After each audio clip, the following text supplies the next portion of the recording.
Um apelo aos obreiros de sustento próprio. Capítulo 2. O que a igreja pode fazer? Poder convencedor. O mundo está convencido não pelo que o púlpito ensina, mas pelo que a igreja vive. O ministro em sua escrivaninha anuncia a teoria do evangelho. A piedade prática da igreja demonstra o seu poder. A igreja, um anjo de luz. Não temos tempo a perder. Deus tem provido um meio de recuperação para pecadores. Sua verdade deve ser representada através de serviço abnegado. Esse é o encargo que Ele nos tem dado e que deve ser executado fielmente. Quando irá a igreja cumprir o encargo que lhe foi dado? Ela é retratada como um anjo de luz, voando pelo meio do céu, tendo o evangelho eterno para ser proclamado ao mundo. Essa imagem ilustra a velocidade e a clareza com que a igreja deve empunhar sua tarefa. Na obra médico-missionária, Jesus deve contemplar o trabalho de sua alma.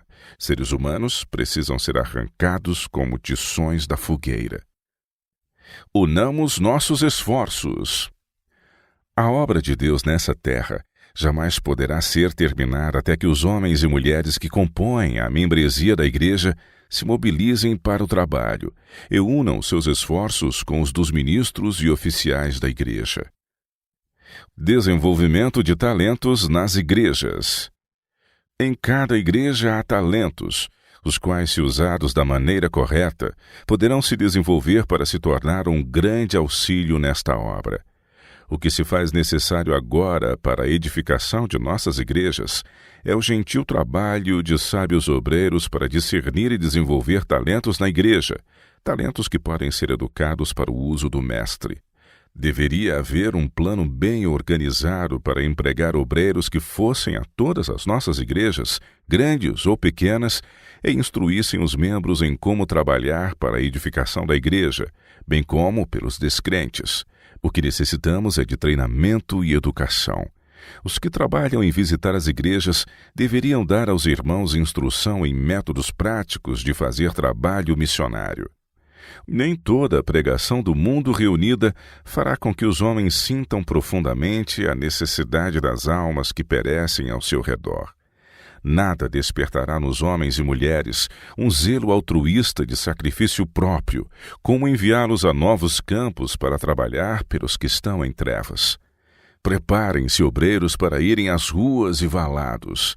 Não convoquem homens e mulheres para se unirem a grandes concentrações de obreiros, encorajando-os a abandonarem as igrejas que precisam de seu auxílio. As pessoas precisam aprender a empunhar responsabilidades. Nenhum em 100 dentre nós está fazendo algo além de envolver-se em empreendimentos comuns e mundanos. Nós não estamos nem meio despertos para o valor das almas por quem Cristo morreu. Fomos comprados pelo preço da vida do próprio Cristo, comprados para, através de fiel serviço, trazer de volta a Deus aqueles que são seus.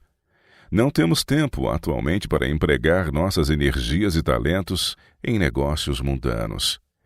Permitir-nos-emos ser absorvidos no serviço ao mundo, servindo-nos a nós mesmos e perder a vida eterna e a eterna felicidade do céu? Oh, não podemos arcar com esta perda. Que cada talento seja empregado no serviço de Deus. Um chamado para esforço mais dedicado. Todo e qualquer acréscimo à igreja deveria ser uma agência a mais para levar a cabo o plano da redenção.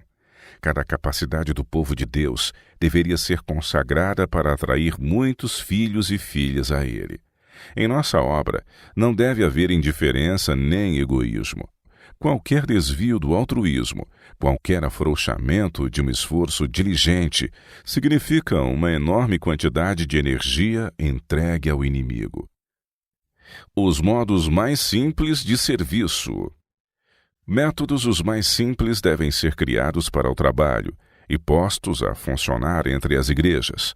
Se os seus membros decidirem cooperar com estes planos e perseverantemente os colocarem em prática, eles colherão ricas recompensas, pois sua experiência vai se tornar mais brilhante, suas habilidades crescerão através do exercício e almas serão salvas através dos esforços deles. Formação de pequenos grupos. Porque os que creem não sentem um mais profundo, mais diligente interesse por aqueles que estão distantes de Cristo? Porque 2 ou 3 não se reúnem e pleiteiem com Deus pela salvação de alguém em particular, e então por mais uma outra pessoa? Em nossas igrejas, que grupos sejam formados para trabalhar. Que diferentes pessoas se unam em serviço como pescadores de homens.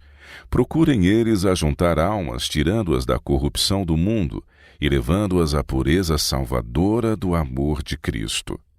A formação de pequenos grupos como uma base para o avanço do trabalho cristão foi-me apresentada por aquele que não pode errar. Se há muitos membros na igreja, que eles sejam divididos em pequenas unidades para labutar, não só pelos membros da igreja, mas também por descrentes. Se em algum lugar há apenas 2 ou 3 que conhecem a verdade, que eles se organizem em pequenas equipes de obreiros. Mantenham eles seus laços de união intactos, avançando juntos em amor e harmonia, encorajando uns aos outros a avançar, cada um obtendo coragem e força da assistência oferecida pelos outros. Realizando reuniões pequenas. Aqueles que não conhecem a verdade precisam que oremos com eles e os instruamos. Muitos podem assumir esta obra. Reuniões pequenas devem atualmente ser organizadas, nas quais 2 ou 3 obreiros se unam para explicar a verdade ao povo. Tais encontros têm sido conduzidos em muitos lugares e, como resultado, pessoas têm vindo para a verdade e casas de reuniões têm sido construídas. No início, talvez o trabalho tenha que ser conduzido na sala de alguma residência particular. Talvez, se o tempo for favorável, o encontro possa ser conduzido ao ar livre. Ofereçam a todos que vierem calorosas boas-vindas. Acheguem-se a Deus e uns aos outros. Cantem hinos de louvor. Seja a palavra de Deus explicada com clareza e simplicidade. Tal serviço causará impressões duradouras. Obreiros humildes. Há pessoas que jamais em sua vida falaram algo em público, mas que precisam estar trabalhando para a salvação de almas. Nem talentos marcantes, nem posições de destaque são requeridos. Mas há urgente necessidade de homens e mulheres que conheçam Jesus e estejam familiarizados com a história de sua vida e morte. Trabalhadores oriundos de todas as classes. Aqueles a quem Deus escolhe como obreiros nem sempre são talentosos na estimativa do mundo. Algumas vezes ele seleciona homens sem estudo. A estes ele dá uma obra especial. Eles alcançam uma classe a qual outros não têm acesso. Abrindo o coração à verdade, são eles tornados sábios em e através de Cristo. Suas vidas inalam e exalam a fragrância da piedade. As suas palavras são consideradas com cuidado antes de serem expressadas. Eles se esforçam por promover o bem-estar de seus semelhantes. Levam alívio e felicidade aos necessitados e afligidos. Eles compreendem sua necessidade de estar sempre sob o treinamento de Cristo, para que possam trabalhar em harmonia com a vontade de Deus. Eles analisam como melhor seguir o exemplo do Salvador no levar a cruz e na negação própria. São testemunhas de Deus, revelando sua compaixão e amor e atribuindo toda a glória àquele a quem amam e servem. Estão constantemente aprendendo do grande professor e constantemente alcançam novos graus de excelência. Todavia, o tempo todo experimentam um senso de sua fraqueza e ineficiência. São atraídos para o alto pela forte e amorosa admiração que sentem por Cristo. Praticam suas virtudes, pois a vida deles se assemelhou à dele. Movem-se sempre para a frente e para o alto, sendo uma bênção para o mundo e uma honra ao seu Redentor. Deles, Cristo diz: Bem-aventurados são os mansos, pois eles herdarão a terra. Mateus 5, verso 5. Tais obreiros precisam ser encorajados. Seu trabalho é feito não para ser visto pelos homens, mas para glorificar a Deus. E resistirá à sua inspeção. O Senhor traz esses obreiros em conexão com aqueles que possuem habilidades mais destacadas para preencherem as lacunas que eles deixam. Ele se deleita quando eles são apreciados, pois eles são elos na cadeia do serviço. Homens que são cheios de si, que têm a mente cheia de pensamentos de superioridade de suas habilidades, desprezam estes obreiros humildes e contritos. Mas Deus não os perde de vista por um só momento. Ele anota tudo o que eles fazem para ajudar aqueles que precisam de ajuda. Nas cortes celestiais, quando os remidos forem reunidos no lar, eles ocuparão as posições mais próximas do Filho de Deus. Brilharão intensamente nas cortes do Senhor, honrados por Ele, porque eles consideraram uma honra ministrar àqueles por quem Ele deu a sua vida. A igreja na terra, unida à igreja no céu, pode efetuar todas as coisas.